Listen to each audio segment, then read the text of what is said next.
মার্কিন নির্বাচনে রুশ গণমাধ্যমের হস্তক্ষেপের অভিযোগ ওয়াশিংটনের ভুল তথ্য দিয়ে ভোটারদের প্রভাবিত করছে মস্কো।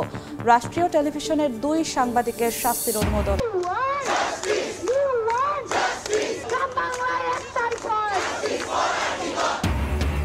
এবং নারী চিকিৎসককে ধর্ষণের পর হত্যার ঘটনায় পশ্চিমবঙ্গে নাগরিক আন্দোলন জোরদার।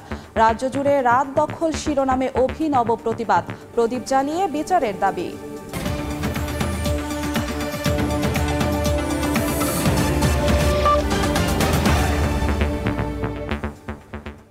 আন্তর্জাতিক সময়ের সঙ্গে আছি আমি জিন্নাতারা যশোয়া। এবার রাশিয়ান গণমাধ্যমের বিরুদ্ধে নির্বাচনে প্রভাব বিস্তারের অভিযোগ তুলেছে যুক্তরাষ্ট্র। ওয়াশিংটনের দাবি, রুশ গণমাধ্যম ভুল তথ্য ছড়িয়ে জনমনে প্রভাব ফেলছে।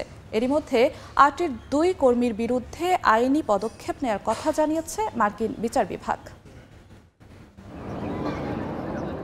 রুশ ইউক্রেন যুদ্ধ শুরুর পর থেকে কিয়েভ, ওয়াশিংটন ও তার পশ্চিমা মিত্রদের সহযোগিতা পেলেও একাই লড়ে যাচ্ছে মস্কো। সব বাধা বিপত্তি দূরে ঠেলে পরাক্রমশালী নেতার মতো হুঙ্কার দিয়ে তিনি একাই লড়ে যাচ্ছেন গোটা পশ্চিমাদের বিরুদ্ধে। তবে পশ্চিমারা একের পর এক কাঁটা যেন বিছিয়েই রাখছে মস্কোর চলতি পথে।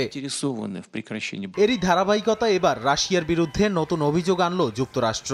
বিশেষ করে এবার পশ্চিমারা সরাসরি আঙুল তুলেছে রুশ গণমাধ্যমের দিকে। তাদের দাবি, ভুল তথ্য ছড়িয়ে যুক্তরাষ্ট্রের আসন্ন প্রেসিডেন্ট নির্বাচনের ভোটারদেরকে প্রভাবিত করছে মস্কো।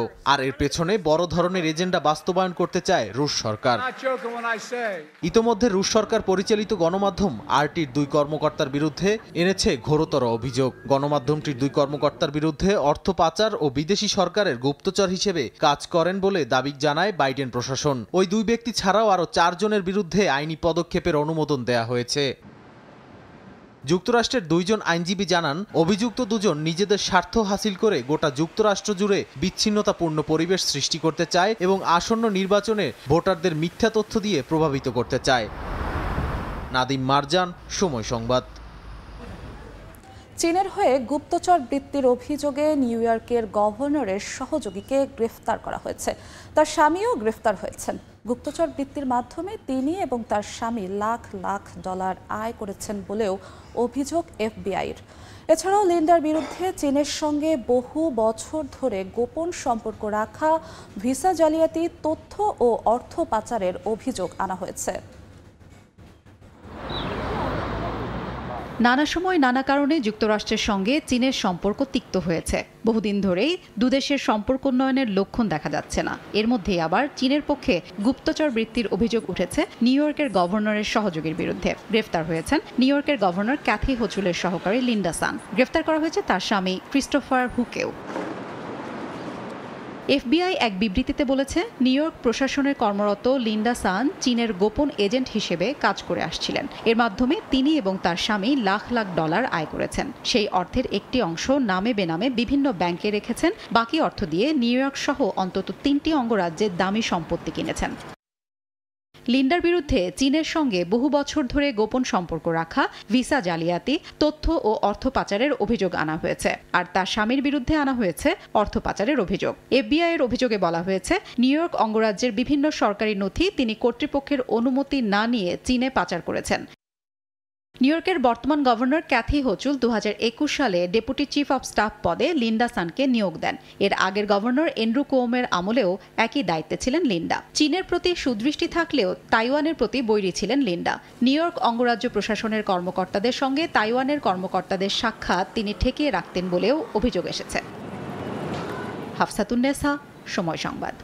প্রধানমন্ত্রী বেনিয়ামিন নেতানিয়াহুর তৈরি এক মানচিত্রে অধিকৃত পশ্চিম তীরকে ইসরায়েলের অংশ হিসেবে দেখানো হয়েছে। নেতানিয়াহুর এই পদক্ষেপকে আন্তর্জাতিক আইন ও চুক্তির গুরুতর লঙ্ঘন হিসেবে আখ্যা দিয়েছে ফিলিস্তিন। বহুল আলোচিত পশ্চিম তীর নিয়ে বরাবরই চলে আসছে নানা সংঘাত। এবার নেতানিয়াহুর মানচিত্রে অধিকৃত পশ্চিম তীরকে ইসরায়েলের সঙ্গে যুক্ত করার মাধ্যমে চলমান অস্থিরতা নতুন রূপ নিয়েছে। ফিলিস্তিনের মতে এই পদক্ষেপের মাধ্যমে আন্তর্জাতিক আইন এবং চুক্তির প্রতি অসম্মান দেখিয়েছেন বিনিয়ামিন নেতানিয়াহু। ধারণা করা হচ্ছে, নতুন এই মানচিত্র প্রকাশের মাধ্যমে ইসরায়েল তার দখলদারিত্ব আরও শক্তিশালী করতে চায়। এ কারণে স্থায়ী সমাধানের আলোচনা বিঘ্নিত হওয়ার আশঙ্কা করছেন সংশ্লিষ্টরা। পশ্চিম তীরে বসতি স্থাপন ইসরায়েল সরকারের দীর্ঘমেয়াদী পরিকল্পনার অংশ।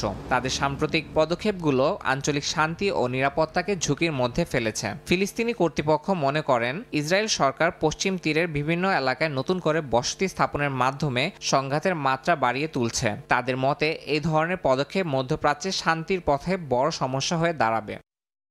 এই পরিস্থিতির জন্য যুক্তরাষ্ট্রের নীতিকে দায়ী করছে ফিলিস্তিন। আঞ্চলিক যুদ্ধের ঝুঁকি কমানোর চেষ্টা অব্যাহত থাকলেও প্রকৃতপক্ষে সংঘাত সমাধানের কোনো কার্যক্রম পদক্ষেপ নেওয়া হচ্ছে না।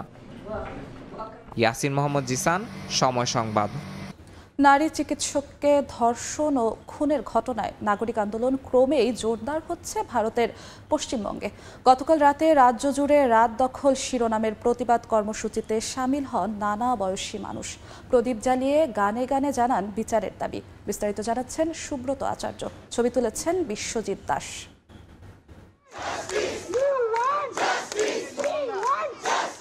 নারী চিকিৎসককে ধর্ষণ ও খুনের ঘটনার ২৬ দিন পরও উত্তাল ভারতের পশ্চিমবঙ্গ। বুধবার স্থানীয় সময় রাত ৯টা থেকে ১০টা পর্যন্ত রাত দখল কর্মসূচিতে বন্ধ রাখা হয় বসতবাড়ির বাতি। বিপরীতে পথে প্রতিবাদকারীদের হাতে জ্বলে ওঠে মোম, প্রদীপ কিংবা টর্চের আলো। হত্যায় জড়িতদের কঠোর শাস্তির দাবিতে নেচে দেন বিক্ষোভকারীরা। দোষীরা শাস্তি পাক, এর থেকে আর বেশি কিছু চাওয়ার নেই। আমাদের নিজেদের কোনো সেফটি নেই, এইটা দেখে এই উদাহরণটা তো পেয়ে গেলাম। আর যত দেরি হবে বিচারে তত মানুষের প্রতিবাদ বাড়বে, এটাই সত্যি। শাসক দল বা যেই হোক না কেন, তারা যদি ভাবে যে পুজো আসছে বলে এটা স্থিমিত হয়ে যাবে, না, এর ক্ষেত্রে আরো আরো আরো বৃহত্তর রূপ নেবে। এখন এই অবস্থায় দাঁড়িয়েছে যে হচ্ছে কোর্টের হিয়ারিং, সুপ্রিম কোর্টের হিয়ারিং পিছিয়ে দিতে হচ্ছে, তাই তো? এর থেকে নির্লজ্জতা আর কিছু হতে পারে না। যেভাবে ঘটনাটা মোড় নিচ্ছে এবং আজকেও যে আদালত আবার পিছিয়ে দিল, তাতে আমাদের যে আন্দোলনটা ভয় পেয়ে গেছে রাষ্ট্র। বুধবার দুপুরে দক্ষিণ কলকাতার সাধারণ অভিভাবকরাও পথে নেমে প্রতিবাদে সামিল হন। তাদের হাতে ছিল নানা স্লোগানের পোস্টার, ব্যানার। বিচার নিশ্চিত না করতে পারলে দায়িত্বশীলদের পদত্যাগের দাবি জানান তারা। চাই না, শুধুমাত্র একটা বিচারের জন্য নেমেছি। আমরা চাই আগামী প্রজন্মের কাছে যেন এই পৃথিবীটা যেন বাসযোগ্য হয় এবং সুন্দর সুস্থভাবে তারা যেন বেঁচে উঠতে পারে। ৯ আগস্ট কলকাতার আরজিকর হাসপাতালে দায়িত্বরত নারী চিকিৎসককে ধর্ষণের পর খুন করে দুর্বৃত্তরা। পরদিন থেকেই ভারত জুড়ে শুরু হয় নাগরিক আন্দোলন। সুব্রত আচার্য, সময় সংবাদ, ভারত। জানাবো দেশের খবর। পদত্যাগের আলোচনার মধ্যেই আজ সংবাদ সম্মেলন ডেকেছেন প্রধান নির্বাচন কমিশনার কাজী হাবিবুল আউয়াল। সংবাদ সম্মেলন থেকেই আসতে পারে আউয়াল কমিশনের পদত্যাগের ঘোষণা। বিস্তারিত জানাতে এই মুহূর্তে আগারগাঁওয়ে নির্বাচন কমিশন ভবনে আছেন রিপোর্টার আতিকুর রহমান তমাল। সরাসরি যাচ্ছি তার কাছে। হাসিনা সরকার পতনের ১ মাসের মাথায় আজ ৫ই সেপ্টেম্বর আজকে কিন্তু নির্বাচন কমিশন যে সচিবালয় রয়েছে সেখানে আসলে আমরা দেখছি যে বেলা ১২টায় একটি কিন্তু মতবিনিময়ের আয়োজন করা হয়েছে।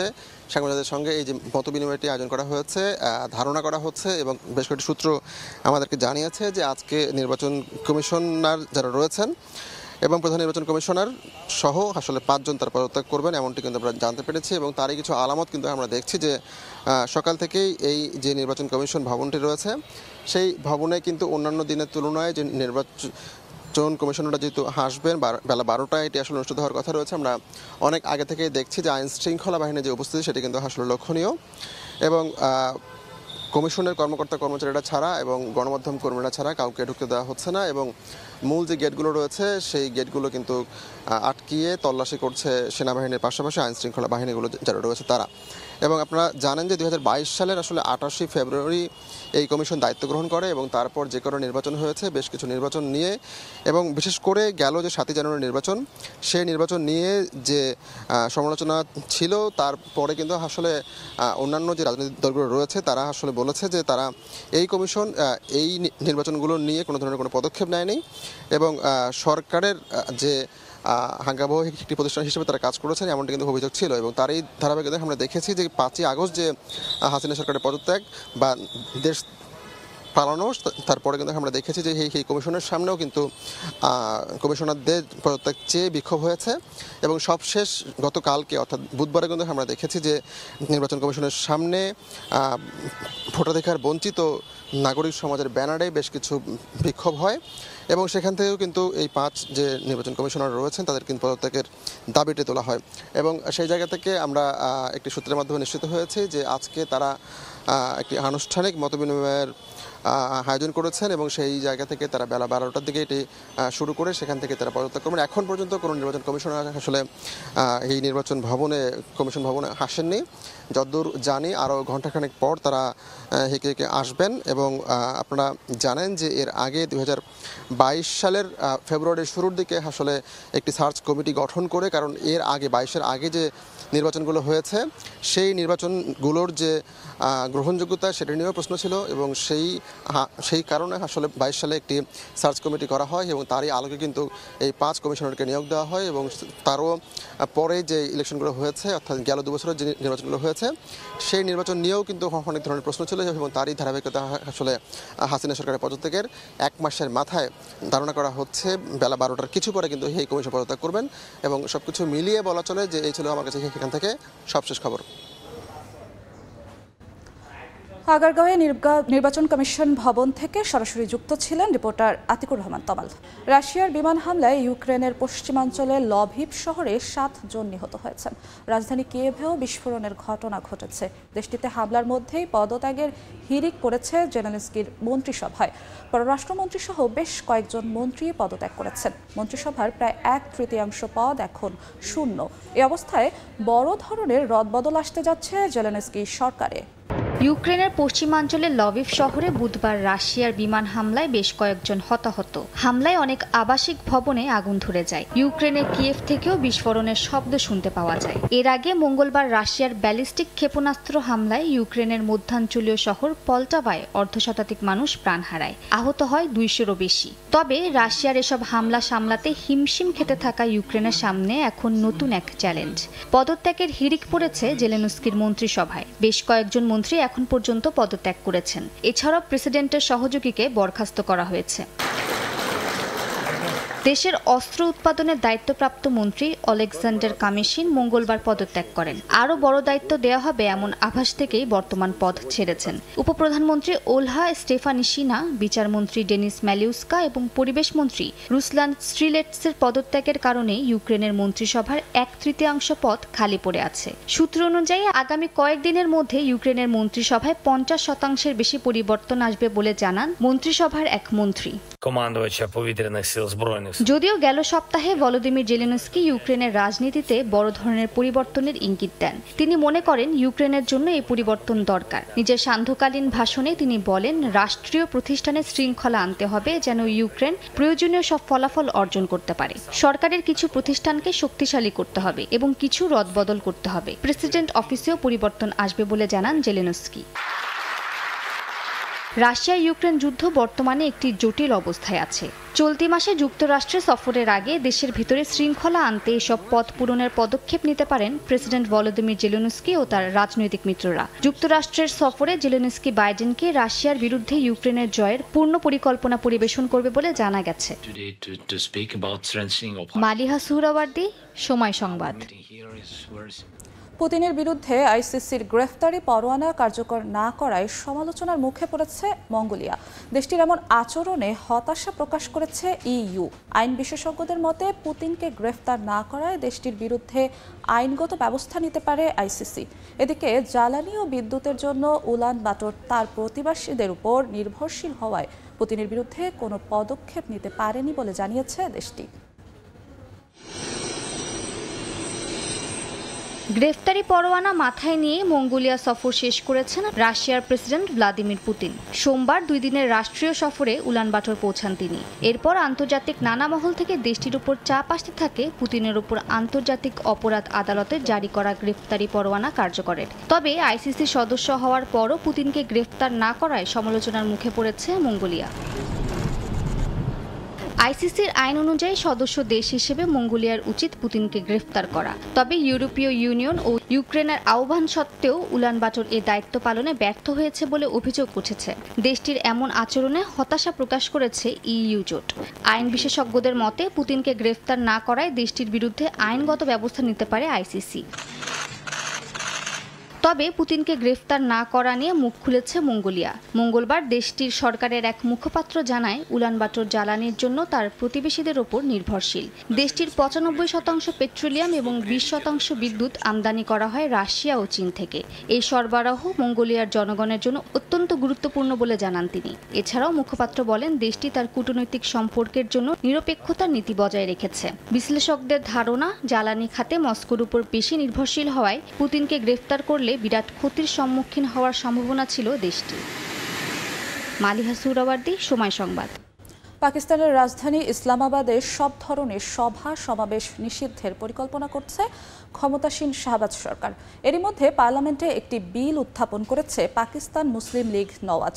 রাজধানী শহরটিতে আগামী সপ্তাহে সমাবেশের ডাক দিয়েছে সাবেক প্রধানমন্ত্রী ইমরান খানের দল পিটিআই।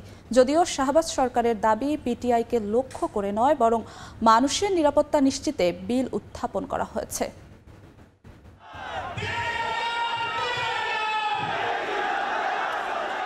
পাকিস্তান জুড়ে বিভিন্ন দাবিতে আন্দোলন চলছে। তবে সাবেক প্রধানমন্ত্রী ও পাকিস্তান তেহরিক-ই-ইনসাফের নেতা ইমরান খানের মুক্তির দাবিতে এই মুহূর্তে দেশের বিভিন্ন শহরে ধারাবাহিকভাবে বিক্ষোভ সমাবেশ করছে পিটিআই সমর্থকরা।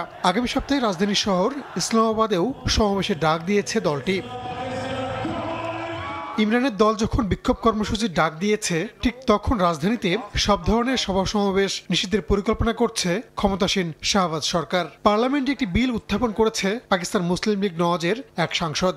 ওই বিলে শহরটিতে যে কোনো জনসমাবেশ নিষিদ্ধে সরকারি কর্মকর্তাদের ক্ষমতা প্রদানের কথা বলা হয়েছে। রাজনৈতিক বিশ্লেষকরা বলছেন পিটিআইকে সমাবেশের অনুমতি দেওয়া না হলে পাকিস্তানে নতুন করে রাজনৈতিক অস্থিরতা দেখা দিতে পারে। যদিও শাহবাজ সরকার বলছে ইমরানের দলকে টার্গেট করে তারা বিলটি প্রস্তাব করেনি, বরং নাগরিকদের নিরাপত্তা নিশ্চিতের জন্যই এই পদক্ষেপ নেওয়া হয়েছে। আল জাজিরা বলছে গেল মাসে পার্লামেন্টে সংরক্ষিত আসন ইস্যুতে ইমরানের দলের পক্ষে রায় দেন দেশটির সর্বোচ্চ আদালত। তবে ওই মামলায় আদালত পূর্ণাঙ্গ রায় এখনো প্রকাশ করেননি। আগামী সপ্তাহে পিটিআই যে সমাবেশে ডাক দিয়েছে তার প্রধান এজেন্ডা হচ্ছে কারাগার থেকে ইমরান খানের মুক্তি। ইসলামাবাদ বাদেও এই মাসেই লাহোরে মহাসমাবেশে ডাক দিয়েছে দলটি। রাহানুল রানা, সময় সংবাদ। ভয়াবহ দাবানলে পুড়ছে বিশ্বের বিভিন্ন দেশ। যুক্তরাষ্ট্রের ক্যালিফোর্নিয়া ও সাউথ ডাকোটা অঙ্গরাজ্যে দাবানলে পুড়ে ছাই বিস্তীর্ণ বনাঞ্চল। এছাড়া গত 2 দিন ধরে দাবানলে ব্রাজিলের রাজধানীর 20% বনাঞ্চল পুড়ে ছাই হয়ে গেছে বলে জানিয়েছে স্থানীয় কর্তৃপক্ষ। দাউ দাউ করে জ্বলছে আগুন। আগ্রাসী আগুনে পুড়ে ছাই হয়ে গেছে বিস্তীর্ণ বনাঞ্চল। আগুন নেভাতে কাজ করছে ফায়ার সার্ভিসের অসংখ্য কর্মী। স্থানীয় সময় বুধবার যুক্তরাষ্ট্রের ক্যালিফোর্নিয়া অঙ্গরাজ্যের সিয়েরা কাউন্টিতে এভাবেই ছড়িয়ে পড়ে ভয়াবহ দাবানল। এতে হুমকির মুখে পড়ে 200টিরও বেশি অবকাঠামো। 500 জনেরও বেশি বাসিন্দাকে সরিয়ে নেওয়া হয় নিরাপদ আশ্রয়ে।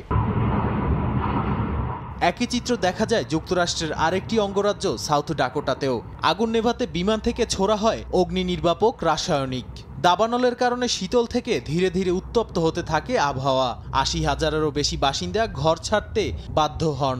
তবে তাৎক্ষণিক কোনো ঘরবাড়ি কিংবা অবকাঠামো ক্ষতিগ্রস্তের কোনো খবর পাওয়া যায়নি। গত 2 দিনের দাবানলে বনাঞ্চল পুড়েছে ব্রাজিলেও। স্থানীয় প্রশাসনের হিসেবে এর পরিমাণ অন্তত 20%। পরিবেশবিদরা বলছেন দাবানল আরও বিস্তীর্ণ অঞ্চলে ছড়িয়ে পড়লে ব্রাজিলের জাতীয় বনের 5,600 একরের বেশি এলাকা এবং শহরের 70% পরিষ্কার পানির উৎস হুমকির মুখে পড়তে পারে। তবে স্থানীয় কর্তৃপক্ষ জানিয়েছে পরিস্থিতি আগের চেয়ে কিছুটা হলেও উন্নতি হয়েছে। বন্যা নিয়ন্ত্রণে ব্যর্থ হওয়ায় উত্তর কোরিয়ার 30 সরকারি কর্মকর্তাকে গুলি করে হত্যা করা হয়েছে। দেশটির সর্বোচ্চ নেতা কিম জং উনের নির্দেশে তাদের হত্যা করা হয় বলে জানিয়েছে গণমাধ্যম। ভারী বৃষ্টিপাতে সৃষ্ট বন্যা ও ভূমিধসে দেশটিতে সম্প্রতি 1000-এর বেশি হতাহতের ঘটনা ঘটেছে। সম্প্রতি উত্তর কোরিয়ায় ভারী বৃষ্টিপাতের কারণে দেখা দেয়া বন্যা ও ভূমিধসে ব্যাপক ক্ষয়ক্ষতি হয়েছে। ভয়াবহ সেই দুর্যোগে অন্তত 1000 মানুষ মারা যায় বলে জানিয়েছিল বিভিন্ন গণমাধ্যম। এবার সংবাদ মাধ্যমের খবর, বন্যা নিয়ন্ত্রণে ব্যর্থ হওয়ায় দেশটির 30 সরকারি কর্মকর্তাকে গুলি করে হত্যা করা হয়েছে। গেল মাসে কার্যকর করা এই মৃত্যুদণ্ড নিয়ে শুরু হয়েছে তুমুল আলোচনা সমালোচনা। উত্তর কোরিয়ার কঠোর গোপনীয়তা নীতির কারণে এই ঘটনার বিস্তারিত এখনো জানা যায়নি, কিন্তু দেশটির রাষ্ট্রীয় গণমাধ্যম KCNA জানায় দুর্যোগকালীন সময়ে সরকারি যেসব কর্মকর্তা দায়িত্ব অবহেলা করেছিলেন তাদেরকে কঠিন শাস্তির আওতায় আনার নির্দেশ দিয়েছিলেন দেশটির সর্বোচ্চ নেতা কিম জং উন। এখন পর্যন্ত মৃত্যুদণ্ডপ্রাপ্ত এসব কর্মকর্তাদের পরিচয় প্রকাশ করা হয়নি। উত্তর কোরিয়ায় বন্যার সময় দুর্গত এলাকা পরিদর্শন করেন কিম জং উন। তবে বন্যা ও ভূমিধসে এত মানুষের মৃত্যুর বিষয়টি অস্বীকার করেন তিনি। উদ্দেশ্য প্রণোদিত গুজবের মাধ্যমে আন্তর্জাতিক মহলে উত্তর কোরিয়ার সুনাম নষ্ট করা হচ্ছে বলেও দাবি করেন কিম। কাকুলি আখতার, সময় সংবাদ। উত্তর কোরিয়া এবং রাশিয়ার সামরিক সহযোগিতা বাড়ানোর পরিকল্পনার তীব্র নিন্দা জানিয়েছে দক্ষিণ কোরিয়া ও নিউজিল্যান্ড। এছাড়া মস্কো কিয়েভ চলমান যুদ্ধে ইউক্রেনের সার্বভৌমত্বের পক্ষে অবস্থান নেয়ার অঙ্গীকার করেছেন দুই দেশের শীর্ষ নেতারা। বুধবার নিউজিল্যান্ডের প্রধানমন্ত্রী ও দক্ষিণ কোরিয়ার প্রেসিডেন্টের নেতৃত্বে দুই দেশের দ্বিপাক্ষিক সম্পর্ক জোরদারে সিউলে শীর্ষ সম্মেলনের আয়োজন করা হয়। সম্মেলনে দেশ দুটির সরকার ও রাষ্ট্রপ্রধান উত্তর কোরিয়ার পারমাণবিক ও ক্ষেপণাস্ত্র কর্মসূচির উন্নয়ন প্রকল্পের নিন্দা জানান। একই সঙ্গে দক্ষিণ কোরিয়া ও নিউজিল্যান্ডের অর্থনৈতিক সম্পর্ক জোরদারের ওপর গুরুত্ব আরোপ করেন। গেল দশকে নিউজিল্যান্ড দক্ষিণ কোরিয়ার মধ্যকার বাণিজ্য প্রায় দ্বিগুণ বেড়েছে। যুক্তরাষ্ট্রের টেক্সাস অঙ্গরাজ্যে মর্মান্তিক সড়ক দুর্ঘটনায় এক নারীসহ 4 ভারতীয় নিহত হয়েছেন। শুক্রবার এই দুর্ঘটনাটি ঘটলেও বুধবার তা ফলাও করে প্রচার করেছে ভারতীয় সংবাদ মাধ্যম NDTV। দ্রুতগতির একটি ট্রাক রাস্তার কয়েকটি গাড়িকে ধাক্কা দেয়। এ সময় ভারতীয় কয়েকজন নাগরিক থাকা গাড়িটিতে আগুন ধরে যায়। এতে ঘটনাস্থলেই মারা যান তারা। সংশ্লিষ্ট কর্তৃপক্ষ জানায় মরদেহের পরিচয় শনাক্তে তাদের হাতের ছাপ, দাঁত ও হাড়ের DNA সংগ্রহ করা হয়েছে। তাইওয়ানের রাজধানী তাইপেতে দেখা মিলল অভিনব কারখানার, যেখানে ফেলে দেওয়া প্লাস্টিক ও বিভিন্ন বর্জ্য দিয়ে গ্রাহকেরা সানগ্লাস সহ নানা পণ্য বানানোর সুযোগ পাচ্ছেন। গ্রাহকের আনা যে কোনো জিনিস চোখের সামনেই পুনর্ব্যবহারযোগ্য করা হচ্ছে এখানে। নিজেদের ফেলে দেওয়া প্লাস্টিক দিয়ে নিমেষেই হয়ে গেল সানগ্লাস, তাও কারখানায় বসে নিজেরাই বানিয়েছেন। তাইওয়ানের রাজধানী তাইপেতে দেখা মিলেছে অভিনব এই কারখানার। বাটিতে সংগ্রহ করা হচ্ছে টুকরো টুকরো করে রাখা প্লাস্টিক। ফয়েল পেপার ও প্লাস্টিকের জালি ব্যাগ কেটে রাখা হচ্ছে পুনঃপ্রক্রিয়া করার জন্য। প্লাস্টিক বোতলের মুখও সযত্নে সংগ্রহ করে রাখা হয় এখানে। ওজন মেপে পরিমাপ করে নেওয়া হচ্ছে পরবর্তী প্রক্রিয়ার জন্য। প্রস্তুতি চলছে এসব ফেলে দেওয়া বর্জ্য পুনঃব্যবহার করার জন্য। এটিকে বলা হচ্ছে জিরো ওয়েস্ট ওয়ার্কশপ, অর্থাৎ বর্জ্যবিহীন একটি কারখানা। গ্রাহকরা এখানে এসে নিজেদের পরিত্যক্ত প্লাস্টিক সহ বিভিন্ন পণ্য পুনঃপ্রক্রিয়াজাতের মাধ্যমে আবারও ব্যবহারের জন্য বিভিন্ন জিনিসপত্র বানিয়ে নিতে পারেন। নিজের হাতে বানানো সানগ্লাস নিয়ে সেলফি তুলতে দেখা গেল একজনকে। একটু আগেই সানগ্লাসটি নিজেই প্লাস্টিক গলিয়ে বানিয়েছেন। মাত্র 2 ঘন্টার মধ্যেই এক জোড়া ট্রেন্ডি সানগ্লাস বানিয়ে ফেলেছেন এই কারখানায়। ফেলে দেয়া আবর্জনা পুনরায় ব্যবহারে উৎসাহিত করতে কারখানাটি সাধারণ মানুষকে বেশ অনুপ্রাণিত করেছে বলে জানালেন এখানে আসা গ্রাহকরা। শুধু সানগ্লাসই নয়, প্লাস্টিক এবং জৈব বর্জ্য থেকে টাইলস, ইট, হ্যাঙ্গার এবং অন্যান্য নিত্য প্রয়োজনীয় জিনিস এখানে বানানো যায়। কারখানা সংশ্লিষ্টরা জানালেন এই প্রক্রিয়ায় তৈরি প্রতিটি সানগ্লাস প্রায় 400 গ্রাম পর্যন্ত কার্বন পরিবেশ থেকে কমাতে পারে। প্লাস্টিক বর্জ্য পুনঃপ্রক্রিয়াজাতের মাধ্যমে তৈরি করা হয় খরগোশের অবয়ব সম্বলিত পেপারওয়েট ও বিশাল আকৃতির শিল্পকর্ম। আমি কখনোই বর্জ্য পুনর্ব্যবহার করা এবং এটিকে এরকম দুর্দান্ত কিছুতে পরিণত করার কথা ভাবি। আমি নিশ্চিত যে আমার মেয়ে তার খেলনা পুনরায় ব্যবহার করা হয়েছে জেনে খুশি হবে। আপনি যদি চিন্তা না করে যেখানে সেখানে আবর্জনা ফেলেন তাহলে সেটা পরিবেশের জন্য ক্ষতিকারক। তবে আপনি যদি জেনে বুঝে এটাকে কাজে লাগাতে পারেন তাহলে পরিবেশের জন্য আপনি বড় একটি অবদান রাখেন। ফ্যাশন ম্যাগাজিন হার্পার্স বাজার তাইওয়ানের প্রধান সম্পাদক কোরাসি জানান এই প্রকল্পটি টেকসই ফ্যাশন প্রচারের জন্য একটি ভালো উদ্যোগ। অর্জিতা শেজিন, সময় সংবাদ। বিশ্বে প্রতি বছর 5,70,00,000 টন প্লাস্টিক বর্জ্য উৎপাদিত হয়। বিশাল পরিমাণে প্লাস্টিক বর্জ্যের বেশিরভাগই গ্লোবাল সাউথ অর্থাৎ স্বল্পোন্নত দেশগুলো থেকে উৎপাদিত হয়, যার ভুক্তভোগী পাহাড়, সমুদ্র থেকে শুরু করে মানব শরীরও। পরিবেশের জন্য ভয়াবহ এক হুমকির নাম প্লাস্টিক দূষণ। প্লাস্টিক যত দ্রুত উৎপাদন করা যায় তত দ্রুত প্রকৃতিতে মিশে যায় না। বছরের পর বছর প্রকৃতি দূষণের কারণ হয়ে দাঁড়ায় পরিত্যক্ত প্লাস্টিক। বর্তমান সময়ে এই দূষণের মাত্রা এত বেড়েছে যে সূর্য, পাহাড় থেকে শুরু করে সমুদ্র, এমনকি মানব শরীরও রেহাই পাচ্ছে না এর হাত থেকে। বছরের পর বছর ভয়াবহ হারে বেড়েই চলেছে দূষণের মাত্রা। সাম্প্রতিক এক গবেষণায় দেখা গেছে প্রতি বছর বিশ্বে 5,70,00,000 টন প্লাস্টিক বর্জ্য উৎপাদিত হয়, যার বেশিরভাগ আসে স্বল্পোন্নত দেশগুলো থেকে, পরিমাণে যা 2/3 বেশি। গবেষণায় দেখা গেছে গ্লোবাল সাউথের দেশগুলো থেকে এত বেশি পরিমাণ প্লাস্টিক আসার একটি বড় কারণ হলো বর্জ্য পরিশোধনে অব্যবস্থাপনা। এক্ষেত্রে ভারত নিজে একাই প্রতি বছর উৎপাদন করে 1,20,00,000 টন প্লাস্টিক বর্জ্য। এছাড়া Nigeria, Indonesia, Brazil, Russia, Pakistan ও বাংলাদেশ রয়েছে সর্বোচ্চ উৎপাদনকারী দেশের তালিকায়। দায়ী আরেক দেশ চীন এই তালিকায় মাঝে মধ্যে 4র্থ নম্বরে থাকলেও সম্প্রতি প্লাস্টিক বর্জ্য কম উৎপাদনে তারা অসাধারণ পদক্ষেপ নিচ্ছে বলে গবেষণায় উঠে আসে। মানব স্বাস্থ্যের জন্য মাইক্রোপ্লাস্টিক ও ন্যানোপ্লাস্টিক মারাত্মক হুমকি রূপে দেখা দিয়েছে। বিশ্বজুড়ে প্লাস্টিক দূষণের কারণে খাদ্য ও পানির সঙ্গে মানব শরীরে প্রবেশ করা এসব মাইক্রোপ্লাস্টিক অপ্রতিরোধ্য হয়ে উঠেছে, আক্রান্ত করছে কিডনি, ফুসফুস ও হৃৎপিণ্ডকে। 2022 সালে বিশ্বের বেশিরভাগ দেশ প্লাস্টিক দূষণের ওপর প্রথম আইনগতভাবে বাধ্যতামূলক চুক্তি স্বাক্ষর করতে সম্মত হয়। আসছে নভেম্বর মাসে দক্ষিণ কোরিয়ায় চুক্তির চূড়ান্ত আলোচনা অনুষ্ঠিত হবে। কাকুলি আক্তার, সময় সংবাদ। আন্তর্জাতিক সময়ের শীর্ষ সংবাদগুলো জানিয়ে দিচ্ছি আরেকবার। মার্কিন নির্বাচনে রুশ গণমাধ্যমের হস্তক্ষেপের অভিযোগ, ওয়াশিংটনের ভুল তথ্য দিয়ে ভোটারদের প্রভাবিত করছে মস্কো। রাষ্ট্রীয় টেলিভিশনের 2 সাংবাদিকের শাস্তির অনুমোদন। এই ছিল আন্তর্জাতিক সময়। সঙ্গেই থাকুন সময়ের।